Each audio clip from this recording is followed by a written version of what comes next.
Hello everybody. Grooming and wellness बहुत बड़ी industry है।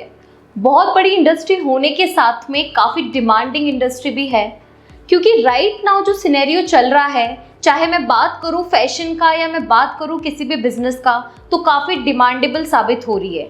हर कोई अपना ग्रूमिंग में या फिर मैं बात करूँ अपना सैलून या अपना पार्लर स्टार्ट करना चाहता है, बट नॉलेज की कमी और एक्सपीरियंस की वजह से स्टार्ट नहीं कर पाता है, और अगर स्टार्ट कर भी लेता है तो उसको सफलतापूर्वक नहीं चला पाता है। जैसे कि जस्ट स्टार्टअप इंडिया है, हम यहाँ एक्सपीरियंस लोगों के थ्रू ही आपको बताते हैं कि किस तरीके से आप उस पर्टिकुलर इंडस्ट्री में अपना व्यवसाय, अपना बिजनेस शुरू करके सफलतापूर्वक उसको चला सकते हैं। और उन एक्सपीरियंस लोगों के ही थ्रू हम आपको बताते हैं कि उनके फेलियर क्या थे, उन्होंने ऐसा क्या किया, वो करने के बाद उन्होंने अपना बिजनेस स्टार्ट किया और उसको चलाया। बल्कि एक नहीं, दो नहीं, अनेक लोगों के थ्रू हम आपको बताते हैं कि किस तरीके से आप उस पर्टिकुलर इंडस्ट्री के अंदर अपना बिजनेस शुरू कर सकते हैं और उसको सक्सेसफुली रन कर सकते हैं। तो जी हाँ, आज आप देख ही रहे हैं कि आज हम आए हैं पर्टिकुलर हमारे शहर के एक बहुत ही अच्छे सैलून में, जो कि काफ़ी हाइट्स पे है और काफ़ी अच्छे से काम कर रहा है। तो जी हाँ, आज हम आपको उसके ऑनर के थ्रू ही बताएंगे कि किस तरीके से उन्होंने ये पूरा जो सिनेरियो, एक सैलून का सिनेरियो उनके लिए उन्होंने शुरू किया, क्या क्या समस्या उनके साथ आई, क्या क्या बेनिफिट्स उनके साथ रहे, क्या क्या बारीकियों पे उन्होंने काम किया। तो आज हम ये सब कुछ कवर कर रहे हैं। ये वीडियो हमने पहले भी कवर कर लिया है, जो यहाँ की ऑनर है उनका इंटरव्यू हमने पहले भी कवर किया है, जो हम आपको यहीं पे मेंशन कर देंगे, वो भी आप जाके चेक कीजिएगा। बट हम आज उनके खुद के सैलून में भी आए हैं और हम बारीकियाँ जानेंगे कि किस तरीके से उन्होंने अपना सैलून शुरू किया है और आज इस हाइट्स पे वो वर्क कर रहे हैं। So stay tuned.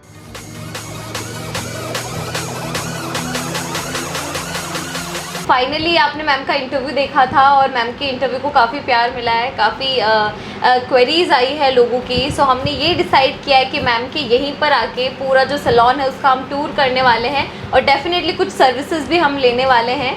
So thank you so much ma'am for inviting. First of all thank you to you कि मुझे बहुत अच्छा लगा, आपने इतना अच्छा से यहाँ पर आए हो, अपना टाइम निकाला है, तहे दिल से आपका इस्तकबाल जी। सो फाइनली मैम आपको थोड़ा परेशान करने वाले हैं और आपके पूरे सैलून का हम टूर करना चाहते हैं। हम देखना चाहते हैं कि आप जहाँ पर हैं आज, तो उसमें क्या क्या आपकी तकनीक आपने लगाई है, क्या बारीकियाँ आपने यहाँ पर की है। श्योर, मैं आपको अपना सैलून विजिट कराती हूँ निशा। यस, तो चले मैम।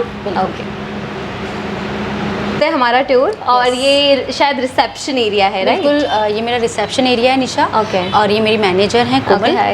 और रिसेप्शन एरिया पे ही सबसे पहले वेलकम करने के लिए हम तैयार हैं। क्योंकि एंट्रेंस मैम वही होती है, लाइक फर्स्ट कहीं पर भी हम जाते हैं तो हमारा लाइक कहते हैं कि first impression is the last, वो हमारा रिसेप्शन ही होता है कि राइट। तो ऐसे कौन से टिप्स आप देना चाहेंगे मैम की कोई भी स्टार्ट करते हैं? हम सिर्फ सैलून की बात नहीं कर रहे, एक पर्टिकुलर रिसेप्शन की ही हम बात कर रहे हैं। देखिए निशा, किसी भी बिजनेस के अंदर जब हम या किसी शोरूम में या किसी भी आउटलेट पे जाते हैं तो रिसेप्शन आपका बहुत मेन एरिया होता है। क्योंकि जब कोई जा रहा है तो रिसेप्शनिस्ट कोई देखता है या किसी मैनेजर कोई देखता है, तो उसके लिए आपको पर्टिकुलर एक एरिया निकालना होता है। राइट। अगर आप सैलून कर रहे हैं या कोई एकेडमी कर रहे हैं या लाइक कोई शोरूम कर रहे हैं, तो उसमें रिसेप्शन एरिया तो मस्ट है। काफ़ी अच्छा रिसेप्शन आपने बनाया। Thank you. ओके, सो आगे बढ़ते हैं मैम।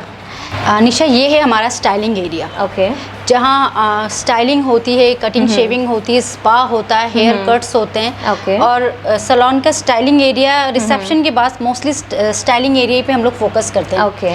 और ये हमारा कुछ प्रोडक्ट का आउटलेट है। ओके। जो हम सेलिंग प्रोडक्ट रखते हैं अपने क्लाइंट्स के लिए, उनकी प्रॉब्लम्स के लिए, चाहे वो स्किन की हो चाहे वो हेयर की। ओके मैम, जैसे हम देख सकते हैं कि आपने यहाँ पे भी कर रखा है और अदर साइड में भी आपने बना रखा है, तो बेसिकली ये क्या काम होते हैं? एक्चुअली बेसिकली मैंने जैसे कि स्टार्टिंग में बताया कि styling area like hair styling से रिलेटेड, हेयर स्पा से रिलेटेड, कटिंग शेविंग, जितना भी हेयर फीमेल्स का वर्क, मेल का वर्क, क्योंकि it is a complete family salon. तो स्टाइलिंग एरिया रिसेप्शन के बाद मस्ट है कि वो आप कैसे उसको रखते हैं। और कई बार हम लोग स्टाइलिंग एरिया स्पेस को देख के भी रखते हैं कि हमारे पास कितनी जगह है। समटाइम हम एक साथ भी लगा सकते हैं चेयर, समटाइम हम अपने स्टाइलिंग एरिया को थोड़ा इनोवेटिव और क्रिएटिव करने के लिए अलग अलग स्टाइल करते हैं। लाइक जैसे आप जहाँ देख रहे हैं आगे पीछे चेयर्स, राइट राइट। तो ये यहाँ आपने पूरा हेयर्स के लिए दे रखा है, like hair styling, hair cuts and all. तो सबके पर्टिकुलरली आपने पोर्शन डिवाइड कर रखे हैं कि पर्टिकुलर ये काम यहाँ पर होगा। बिल्कुल बिल्कुल। Okay okay. क्योंकि सैलून का जैसे कि मैंने निशा आपको पहले भी बताया था कि स्टाइलिंग है, ब्यूटी है, मेकअप है, स्किन से रिलेटेड काफ़ी कुछ चीज़ें, तो हमें पार्ट डिवाइड करने ही रहते हैं। Okay okay fine. तो हम नेक्स्ट अपने एरिया की तरफ बढ़ते हैं। सो मैम ये एरिया के बारे में हम जानना चाहेंगे। निशा, ये हमारा शैम्पू स्टेशन एरिया है जहाँ हम हेयर वॉश लेते हैं, केमिकल वॉश लेते हैं, और वो हमारा मैनी पेडी है। ओके। मैनीक्योर पेडिक्योर हम लोग बाहर लेते हैं, और ये हमारे हेयर से रिलेटेड प्रोडक्ट हैं। ओके। ये हमारा टॉवल एरिया है। ओके। और बेसिकली ये हेयर वॉश एरिया है और मैनिक्योर पेडिक्योर एरिया है, वो बिल्कुल सेपरेट आपने बनाया हुआ है। और ये प्रोडक्ट भी उन्हीं से रिलेटेड है? जी, ये प्रोडक्ट भी उन्हीं से रिलेटेड हैं जो हमारे केमिकल्स के लिए हैं, लाइक हमारे हेयर वॉश के लिए हैं, हेयर प्रॉब्लम्स के लिए हैं, और मैनी पेडी का हम लोग यहाँ लेते हैं सेशन। मैम इसकी क्या इंपॉर्टेंस है कि एरिया हमने अलग किया हुआ है? देखिए, एरिया अलग करना ही पड़ेगा निशा, क्योंकि हम हौच पौच होके काम नहीं कर सकते। राइट। तो हमें थोड़ी सी तो स्पेस और थोड़ा कंफर्ट जोन क्लाइंट को देना ही होता है। पर्टिकुलर आप एक घर से एग्जांपल लीजिए, हम एक घर बनाते हैं तो हम किचन अलग बनाते हैं, रूम अलग बनाते हैं, डाइनिंग रूम अलग बनाते हैं, क्योंकि हम सबको मिक्स नहीं करते। ऐसा नहीं कि अब एक हॉल के अंदर ही सब कुछ कर लें। राइट। इसी तरीके से मैंने बताया था कि एक सैलून एक फैमिली की तरह जब काम करता है तो उसके पार्ट डिवाइड होना बहुत ज़रूरी है। आपके लिए वर्कॉलिक हैं आप, तो आपके लिए वो इजी भी रहेगा। Right right. आप कम स्पेस में काम तो कर सकते हैं, लेकिन जब भी आपको डिवाइड अलग करना पड़ेगा। तो काफ़ी अच्छा है ये एरिया भी। बिल्कुल। सबसे अच्छी चीज़ मुझे ये लग रही है मैम कि आपने पर्टिकुलरली लाइक हेयर कट्स के लिए एक अलग सेक्शन है, हेयर वॉश के लिए हमने, जहाँ लाइक मोस्टली यही होता है कि छोटी सी जगह में सारे काम वही होते हैं एक्चुअली, राइट। तो ये काफ़ी हाइजीन एक मैटर करता है। ओके। तो हम नेक्स्ट अपने एरिया की तरफ बढ़ते हैं। हम ये हम जहाँ बैठे हैं मैम, ये वेटिंग एरिया होगा ऑफ कोर्स। जी, ये निशा हमारा वेटिंग एरिया है। जब क्लाइंट के रश रहता है या लाइक मैं बिजी हूँ या स्टाफ में कोई बिजी है, आर्टिस्ट कोई, तो this is a waiting area. और इस तरीके के हमारे वेटिंग एरिया के दो एरिया, अभी हम एक एरिया पे, और एक हाँ जब हमने देखा था कि रिसेप्शन जब स्टार्ट हुआ था तो वहाँ भी एक वेटिंग एरिया था। तो वेटिंग एरिया की क्या इंपॉर्टेंस है? वेटिंग एरिया की तो बहुत इंपॉर्टेंस है निशा, क्योंकि कोई आ रहा है तो वो बैठेगा कहाँ। ओके। लाइक एक मोस्टली हमने देखा है कि एक क्लाइंट आता है, उसके साथ में एक पर्सन तो पक्का आता है। एक पर्सन पक्का आता है। देखिए, चेयर्स अगर आपकी ऑक्यूपाइड है और किसी को ये नहीं पता ना कि वो सारी चेयर्स ऑक्यूपाइड है, और वो आया, तो एटलीस्ट उसके लिए हमें बैठने के लिए व्यवस्था करनी होती है। तो ये वेटिंग एरिया किसी भी चीज़ के लिए बहुत ज़रूरी है। लाइक आप ज्वेलरी शोरूम पे भी जाएंगे तो वेटिंग एरिया डेफिनेटली, बट काफ़ी अच्छा वेटिंग एरिया आपने बना रखा है। I like the colours. Thank you. So next move to the next station. Nisha, हमारा नेक्स्ट सेशन जो आता है वो आता है हमारे ब्यूटी रूम। ओके। तो हमने ब्यूटी रूम भी डिवाइड करे हुए हैं, जैसे ये फीमेल ब्यूटी रूम है और वो मेल ब्यूटी रूम है, और उसमें हमने स्टीम बाथ भी दी हुई है। ओके।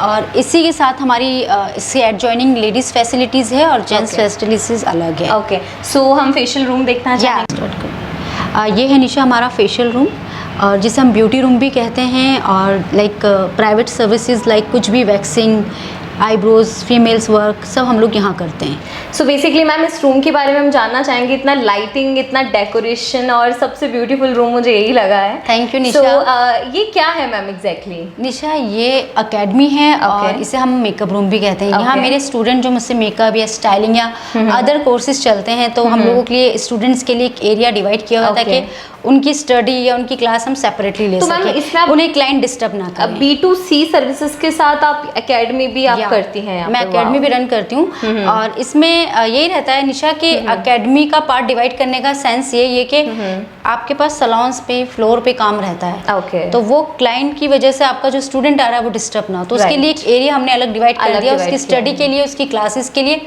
देन हम डेमो भी यहीं देते हैं, प्रैक्टिकल भी यहीं होता है। और लाइक हमारे पास जब ब्राइड का रश होता है तो हम ब्राइड्स को सेपरेटली अलग लेते हैं। ओके। हम देख पा रहे हैं कि यहाँ पे भी मेकअप रूम है इसी के अंदर जस्ट आपका। हाँ निशा, ये स्पेशली ब्राइडल रूम है। ओके। हम पार्टी मेकअप्स तो बाहर ले लेते हैं, लेकिन हम स्पेसिफिक कोई ब्राइडल कर रहे हैं, और जब हमारे साथ बहुत गैदरिंग भी है या कुछ लोग भी हैं, तो हम सेपरेटली ब्राइडल के लिए प्राइवेसी रखते हैं, ताकि उसके डिस्टर्बेंस रहे नहीं हो, उसका भी काम अच्छे से और हम भी अच्छे से कर पाए। तो ये ब्राइडल रूम है। ओके, ये सेपरेट आपने किया हुआ है। सो ये काफ़ी ब्यूटीफुल लगा मुझे। ऑलमोस्ट हमने सारा सैलून जो है वो कवर कर लिया है।